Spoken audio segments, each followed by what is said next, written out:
Olá, meus caros, nessa oportunidade, falar sobre equilíbrio à luz do Evangelho, precisamente escândalo por conta do equilíbrio. Como assim?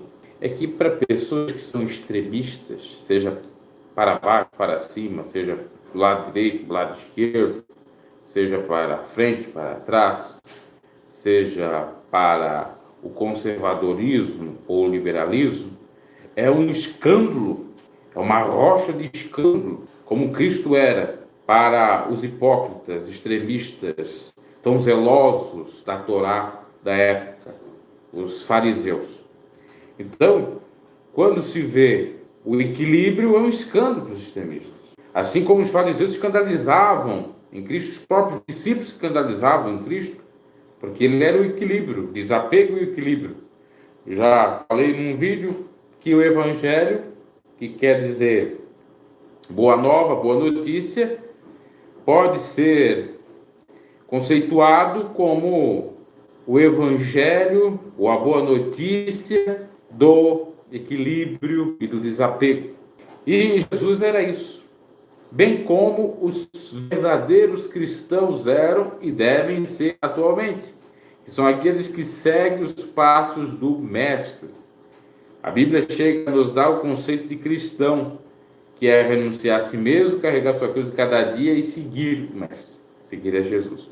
Então, quando tem uma pessoa que é equilibrada, de bom senso, que sabe discernir as coisas, é um escândalo para aquele que é extremista, para aquele que é afoito, apressado, imediatista, para aquele que julga pela aparência, para aquele que não mede as palavras que fala, para aquele que realmente não sabe esperar. Bom, vamos ler um texto sagrado que fala bem sobre isso. Aos Romanos, carta de Paulo aos Romanos, capítulo 14, versículo 1 em diante. Inclusive o cabeçalho vai falar tolerância para com os fracos na fé. Leamos a partir do primeiro versículo. Ora, quanto ao que está enfermo na fé, recebei-o não em contendas sobre dúvidas, porque um crê que de tudo se pode comer, e outro que é fraco come legumes. Especialmente, grife o versículo 2 do capítulo 14. O que come o 3? Não despreze o que não come. E o que não come, não julga o que come, porque Deus o recebeu por seu. Até aí. Eu não estou tirando um texto fora do contexto, eu estou falando exatamente o que Paulo está trazendo aqui aos irmãos em Roma, que é o equilíbrio. O que possivelmente estava ocorrendo aqui era o seguinte: lei judaica e liberdade em Cristo. Aqueles judeus que iam se convertendo queriam trazer os rituais do judaísmo para o cristianismo. Prática essa chamada de judaização do evangelho ou do cristianismo. Tais como, até foi uma celeuma, uma polêmica, que Pedro foi repreendido pelo apóstolo Paulo, da circuncisão, se é obrigatório ou não fazer a circuncisão. Quem está em Cristo tinha que fazer a circuncisão, pensavam os judeus convertidos. Aí Paulo vai repreender eles, dizendo o seguinte, que nem o da incircuncisão como o da circuncisão tem virtude alguma, a não ser o evangelho em Cristo Jesus que os traz para a salvação. Vai dizer que não existe mais diferença no sentido de aceitação, que Deus aceita agora judeus, gentios, todos aqueles que aceitaram a pessoa bendita do seu Filho Jesus Cristo. Possivelmente outras ritualísticas que se faziam no templo, Arca da Aliança e outras coisas mais. A gente percebe, inclusive em Atos dos Apóstolos, muitas coisas nesse sentido.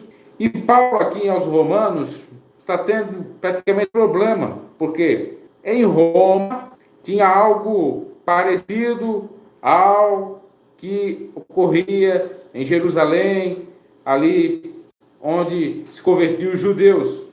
que era a questão de uns carregar aquilo que estava na lei e outros, que eram gentios, não carregaram porque não seguiam a própria lei, haja vista que eram gentios. Em Roma, muitos eram obviamente gentios, só que tinha a influência do paganismo romano, das divindades romanas, prostituições, etc., e outras coisas mais. E de alguns costumes que eram costumes, mas não necessariamente eram pecados em Roma. Então, Paulo, vendo o que estava ocorrendo, talvez uma oprimição por parte dos salgadões, como existe atualmente, que não toleravam o fraco da fé. O fraco da fé era aquele que ainda não tinha muito esclarecimento do Evangelho, ou que acabou se convertendo há pouco tempo e já era massacrado. Não, você tem que seguir a Torá, você tem que seguir o judaísmo. Já começava a exigir muito dele. E não é bem assim que se deve se proceder. Inclusive, também deve se encaixar a questão das proibições de comidas que tinham no deserto, que tinham o povo israelita. Não podia comer porco, não podia comer algumas outras comidas. E nós sabemos que Jesus também combateu isso quando ele disse que o que entra não contamina, mas o que sai. Então, nesse sentido, aqui não é comer legumes, se um come legume e o outro não come porque é fraco. Aliás, porque um crê que de tudo se pode comer, o outro que é fraco come apenas legumes. É vegano, vegetariano.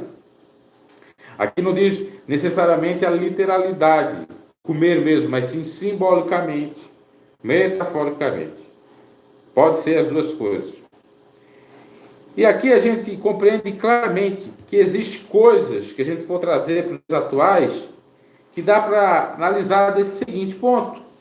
Tem pessoas, isso é comprovado pela ciência, que têm capacidade de aprender muito fácil, por exemplo, uma lição, outras nem tanto. Aí você vai julgar o outro que não aprendeu ou captou muito o evangelho, por exemplo, em alguns pontos, e vai dizer que ele está errado.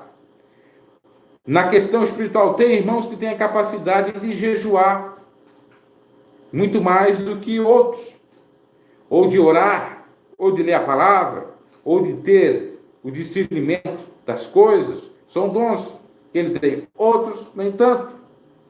Se trouxermos para a questão de usos e costumes, tem outros que não veem pecado em provar várias coisas, desde que não se corrompam, desde que sejam equilibrados. Como, por exemplo, provar o vinho. Porque o que é pecado é embriagar-se. E você sabe que se tomar um pouquinho de vinho, você não embriaga, porque no próprio suco do vinho ou da uva tem um pouco de álcool natural. Outros exemplos.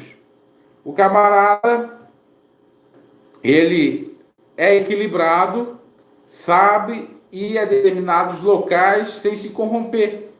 Mas o outro tem que ser que nem, por exemplo, era os adeptos do farisaísmo. Tinha até uma nomenclatura que não me recordo no momento, mas fazia parte da doutrina farisaica. Eles andavam cabisbaixos para não olhar para a mulher do próximo a fim de cobiçá-la. Porque eles achavam que se ficassem com a cabeça erguida, eles iam ver a mulher do próximo ia estar em pecado. E muitas vezes eles tanto olhar para baixo, ficar assim, batiam com a cabeça em algum obstáculo, sofriam algum acidente. Então são exageros. Exageros que não subsistem em Cristo. Certa feita Jesus disse: se o vosso zelo não exceder dos fariseus, de maneira alguma entrarei no reino de Deus. Tem que ter o zelo no sentido de estar obedecendo a palavra de Deus, mas não no zelo de exageros e extremismos. Porque eles eram tão zelosos da doutrina, mas na realidade, a doutrina judaica, mas eles eram hipócritas, e hipócritas sempre foram combatidos por Cristo. dos tais, como Cristo mesmo disse, engolem mosquitos ou com mosquitos e engolem camelos. Como o próprio Cristo também disse, sepulcros caiados, bonitos por fora, putrefatos, nauseabundos, catinguentos, em outras palavras, por dentro, corruptos por dentro. Então, meus caros, a gente não pode ficar julgando pela aparência, mas sim pela reta justiça. E seriam os frutos, pelos frutos julgueis as árvores. Agora, quem exclusivamente pode nos julgar é Deus. Muitas vezes, o irmão está numa praia para tomar um banho, mas tem lá banhistas seminus. Aí o outro olha, está lá curtindo a vida, está olhando as mulheres, está cobiçando as mulheres. Está tendo desejo para copular. Mas o camarada está lá para tomar banho. O objetivo dele é tomar banho. Aí o santarrão não vai na praia, que é pecado, e condena todo mundo que vai para a praia. Só que ele fica olhando lá dentro da igreja, as irmãzinhas obreiras, as irmãzinhas jovens da mocidade, e cobiçando, até que cai em adultério. Como eu acabei sabendo na época que congregava, e presbíteros, que eram santarrões de monte, santificação disso. Aí era tão santos que caíram no adultério, de tanta santidade, tanta arrogância. Aí vamos dizer assim, olha, tá vendo? Já não indo na praia cai, imagina ir na praia, porque sempre tem aqueles que inventam aquelas teorias psicopatas. A questão não é de cair na praia, vai, a questão do caráter da pessoa. A pessoa que não cai dentro da igreja, em adultério, ela não cai no mundo, ela não cai na praia, ela não cai em lugar nenhum. Agora, o sujeito que não está muito liberto, não está muito calcado no evangelho, ele pode estar em qualquer ambiente, o ambiente mais santo do mundo, ele vai pecar. Porque a sua mente é impura. A Bíblia diz, tudo é puro para os puros, tudo é impuro para os impuros. Muitos não gostam de ouvir essa palavra porque fere eles, fere os seus argumentos. Eles ficam assim, não, está errado, é espírito, pessoa endemoniada, é um espírito herético, é um falso profeta que está falando. Tudo isso que eu estou falando são aprendizados do próprio Evangelho, são aprendizados do próprio Evangelho. Tudo vai da consciência da pessoa. Aí tem gente que diz, não vai. Se você não quer ir para a praia, se você não quer ir para determinado lugar, não vá. Agora não crie doutrina com aquilo. Não crie. Jesus não tinha censura alguma para estar com quem ele, porventura, estivesse. Se Jesus fosse uma pessoa tão impura, ele nem falava com a rameira Maria Madalena.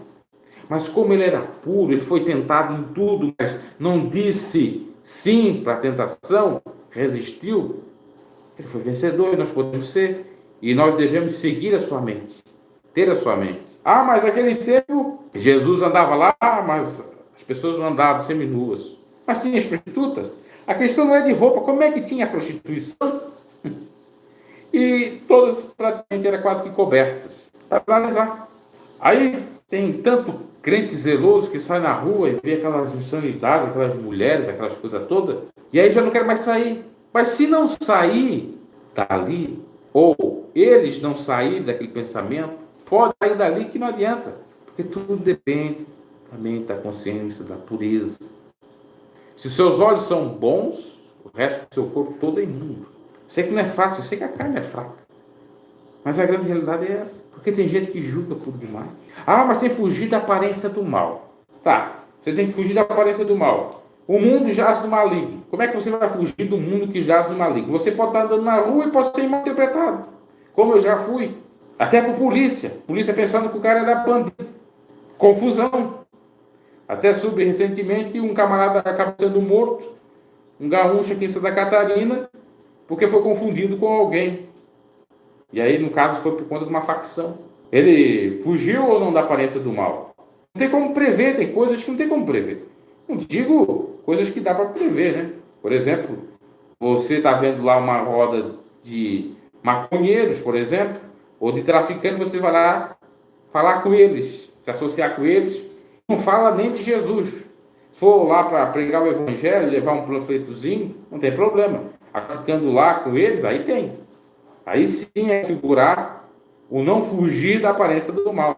Agora, andar na rua, você está sujeito a qualquer coisa. Você tem que andar, você tem que passar. Então, voltando ao texto, porque um crê que de tudo se pode comer, o outro que é fraco come legumes. O que come não despreza o que não come, ou seja, aquele que é forte, e que, tirando onda, tirando sarro, como eu ouvia muitas das vezes os santarrões, eu posso, né, fazer isso, fazer aquilo, jejuar, me santificar, orar, você não pode, vocês são fracos. Começando com aquela soberba toda, aquela arrogância toda, presunção, acabaram o quê? Caindo, pecando 1000 vezes mais do que aqueles que eles julgavam que não eram bons assim. Do mesmo modo, aquele que não come de tudo, não julga aquele que come tudo. Porque Deus recebeu por seu, está recebido. Tem gente que julga por demais, faz contenda, divisão e não percebe que isso, inclusive, é coisa de carne, obra carnal e coisa do diabo. Tem gente que tem inveja de Deus utilizar alguém nos dons do Divino Espírito Santo, no dom da palavra. O irmão é soberbo porque fala muita palavra difícil. O irmão é rico, não vai para o céu. Preconceito. Tem tantas coisas, se a gente for parar para analisar aqui, eu não quero me alongar nessa reflexão, não é uma pregação, é uma reflexão. Então, para fim de papo, um não julga o outro, Deus é quem julga. Devemos tolerar os fracos na fé, e os fracos na fé também têm que entender que eles podem até ser fracos, mas suscita a fortaleza de Deus em suas vidas se eles tiverem fé. Porque quando o apóstolo Paulo dizia que estava fraco, ele dizia, aí que estou forte. E quando pensa que estou forte, é que estou fraco. Do mesmo modo, o camarada que está lá conseguindo fazer as coisas certinho, fazendo coisas que outros não fazem, não fique se gabando. Sendo equilibrado, deixe tudo na mão do Senhor. Às vezes é até mal interpretado. Assim como Cristo foi mal interpretado. Como que pode esse Jesus aí ser o Messias? Assim pensavam os fariseus, escribas, saduceus e tal. Se ele só anda na roda dos escarnecedores, que já lá no Salmo 1 impedia, né? Ele anda na roda dos pecadores. Só fala com pecadores, com sonegadores de impostos, com prostitutos. Ele não é o Messias. Veja que Jesus era pedra de esquina, de escanto para os construtores. Porque não pode. Para os judeus. Assim como muitos cristãos que são equilibrados, que sabem se portar, sabem onde ir, sabem o que fazer, são escândalo. Você estranha. Como eu no início, lendo a palavra do Senhor, ainda faltavam muitas coisas para aprender, eu estranhava muitos irmãos tendo alguns posicionamentos. Mas depois eu fui ver que aqueles posicionamentos equilibrados eram mais certos. Isso aqui não é ir para o meio termo, porque a palavra de Deus nos diz, oxalá seja frio ou quente, porque morno, vomitar-te na minha boca. Deus rejeita que é morno, mas vai ser frio ou quente. Não é o meio termo, é a questão do equilíbrio, e tem a ver com o fruto do Espírito Santo, como diz em Gálatas, que é a temperança, o autocontrole. E agora para encerrar, estava falando com alguém com relação a fazer visitas. Essa pessoa disse, Bruno, vamos fazer visita, eu quero lá orar para aquela pessoa. Eu disse, espera lá. Olha como é a questão de ser equilibrado nesse ponto. Espera lá. A pessoa pediu para você ir lá orar por ela, na casa dela, ou ela pediu para você orar em casa, na sua casa por ela? Primeiro aí, é uma questão. Porque tem gente que não quer receber ninguém em sua casa. Pede oração para a pessoa, o pastor, para a igreja, quem quer que seja, orar lá na igreja ou em casa. Agora, se a pessoa pede, vai lá orar por mim, para minha família, ok? Agora, o camarada que não tem equilíbrio, quando ele ouve assim, vamos lá orar, ele já vai lá correndo, vai lá, e aí já aproveita da boa fé do irmão, da irmã, ou da pessoa católica, ou de outra denominação, ou pessoa ali que está precisando de ajuda, já vai lá, pega um cafezinho, pega um pão, começa a comer, abre a geladeira da pessoa, começa a ver o que tem dentro da geladeira e comer e tal, e depois ele vai querer pedir também um dinheirinho, porque ele não pode fazer nada de graça. Sendo que Jesus disse, de graça recebeste, de graça dai. Então, tudo isso tem que ser analisado. Mas hoje em dia, é muito difícil. Aliás, não é hoje em dia, já há muito tempo. Hoje em dia, eu digo até que está melhorando em alguns pontos. Principalmente, alguns jovens que têm se comprometido com o Evangelho têm discernido isso. Agora, aqueles mais antigos, ou aqueles que foram doutrinados errados, é um fato lamentável o que eles fazem. Aí, esses mesmo é que vem, às vezes aqui, disseminar várias coisas pútridas no meu canal, nos comentários, falar isso, falar aquilo, porque eu respeito o pensar diferente. Pode comentar, desde que seja sem xingamentos, desde que seja equilibrado. Pode ter uma opinião diferente da minha, não sou o dono da verdade. Agora, não venha com extremismo. Se a gente for para analisar na própria Bíblia, nós vemos a peculiaridade ou a peculiaridade de cada um dos apóstolos. Cada um tinha o seu estilo, o seu modo de proceder. Nem por isso o Senhor impediu deles trabalharem. Pedro era um exemplo disso, Paulo, enfim. Vou continuar a falar aqui, vai uma hora. Para encerrar. Então, fico com esses dois versículos, ou leia 14, 1 ao 3. Pense, peça discernimento do Espírito nesse sentido. Às vezes, você se escandaliza porque o irmão está comendo demais, simbolicamente. Você está comendo de menos. Seja da palavra, seja de determinadas ações, ou avançando na fé, avançando, crescendo na graça e conhecimento do Senhor Jesus, e você fica ali. Não é para fazer. Do mesmo modo, aquele que estava avançando, fica olhando para o camarada e fica criticando. E criticando. Não, use sabedoria. Por isso que eu acho totalmente errado o que fazem muitas igrejas de falar mal das outras instituições e não olhar para o seu próprio umbigo, para os seus próprios erros. Eu aqui no canal falo meus erros. Não sou santo, não sou beato, sou melhor do que ninguém. Aí tem gente que, você não tem pecado, ele está falando. Meu cara, vai ver meus vídeos todos aí, vai ver se eu não falo as minhas falhas. Eu não sou hipócrita. Agora, esse que você idolatra, defende, é fanático, vai lá ver se eles falam os seus erros. Esses líderes, pregadores, ou quem quer que seja. Pense claramente. O autor e consumador da nossa fé é Jesus Cristo. Nós vamos prestar conta diante de Deus, não diante de homens. Abraço e até uma próxima. Deus abençoe.